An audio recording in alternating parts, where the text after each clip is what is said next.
Well, hey everybody, welcome back to the Superfoods 101 series brought to you by holistichealth.com.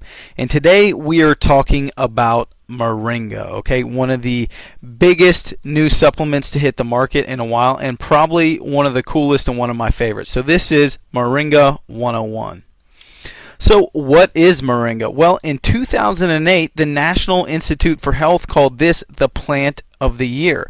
But it's been around a lot longer than that. You see, the World Health Organization has been using Moringa for over 40 years to combat malnutrition, okay? And we're going to show you exactly why it's used to combat malnutrition. So what is it? Well, Moringa in all actuality is a tree. It's a very fast-growing leafy green tree producing leaves, pods, and flowers. Okay.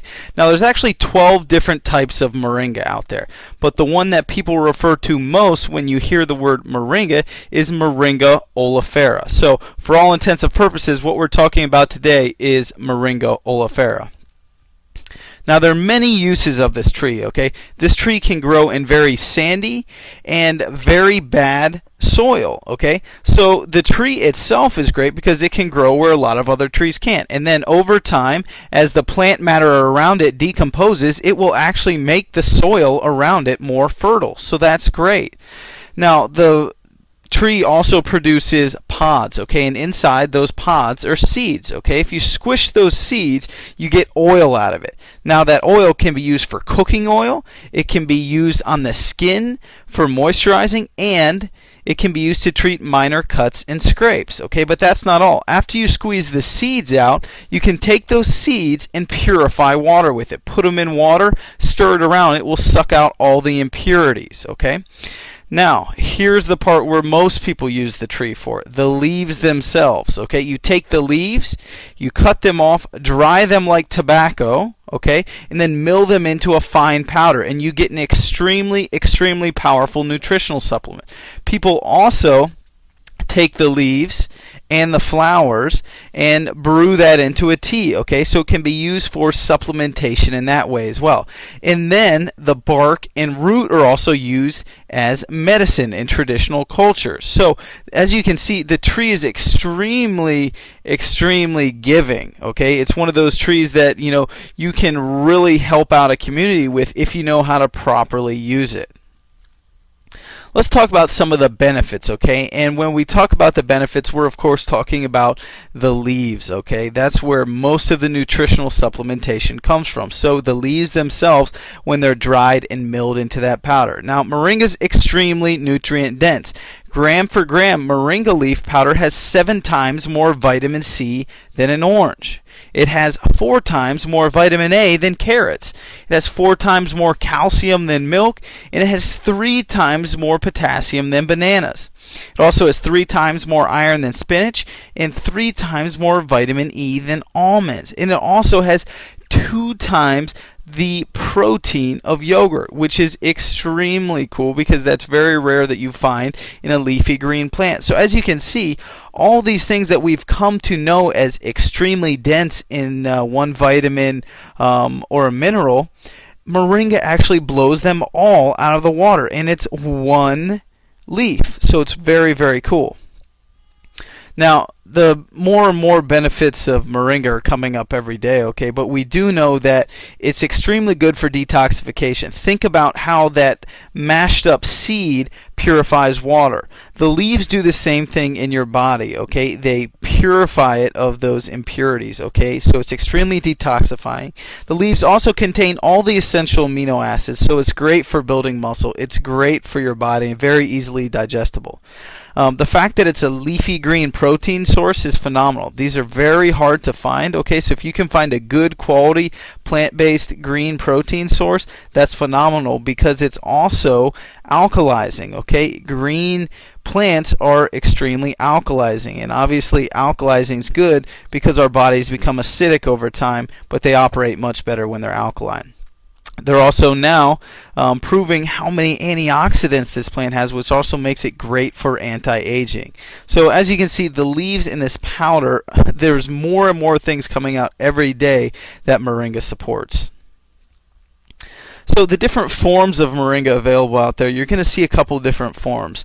The first form that you're probably going to see is the powder. Okay, this is just your typical moringa leaf powder milled down. You can take this, you can put it into baking, you can put it into smoothies, you can sprinkle it on top of salads and on foods. You can make tea out of it. That's what most people do, is they'll just put this powder in and make a tea out of it. That's one of the best ways that you can actually use it. Capsules should only be 100% moringa leaf powder in a capsule. If there's any other fillers in there, that's not what you want. So make sure you get pure 100% moringa leaf powder capsules. The oil, if it's pure oil, this stuff is great. You can use it on your skin. It's extremely moisturizing and good for your skin. Okay, we talked about the anti-aging and all the antioxidants in there. That stuff's great for your skin. And now we're also seeing it used in cosmetics a lot. But before you go out there and you buy something just because it says it contains moringa, look at the other ingredients in there and look at the company itself to see if it's really a good decision. Because just because it contains moringa doesn't necessarily mean that it's going to be good for you or good for the environment in general. So some things to consider here, and these are pretty standard with all the supplements out there. But how is it grown? Okay, is it grown organically? Is it not grown organically? Unfortunately, right now, the vast majority of moringa is grown in India. And it's not to say that there aren't some good farms in India, but statistically and traditionally over time, the products that come out of India, and especially the nutritional products that come out of India, have had a very poor quality control. And it's the same with moringa. You'll see moringas that come out of India that are almost brown. Okay, your moringa should be a bright, vibrant green, just like you see here. It should be that color up top, that bright, vibrant green. Okay, if it's brown, that's not a good moringa. That means it's dead. Okay, so you're going to want to make sure it's green. So how is it grown? Where is it grown? How is it processed? If it's processed at high heat, that's not good. Okay, that's a quicker way to process moringa, because you can dry it out really quick and then you can mill it and you can be done with it. But traditionally, and the way to get the best moringa you can, is you have to slow dry the moringa leaves in a dark room or in the shade. Why? Because the sunlight will zap the nutrients out of it. So it takes longer, but it's better for you long term. How is it delivered? We're talking about, is it 100% pure powder or are there fillers in it? If it's in a capsule, is it a vegetarian or vegan capsule? Okay, these are all things to think about when you look for an actual supplement or product. Okay, and then finally, the last thing you should consider is cost, because it doesn't matter if you buy a moringa product that's half as cheap if it's a dead product that comes from India, because you're going to get nothing out of it. Spend a little bit extra money, get a quality, organically grown, top quality moringa.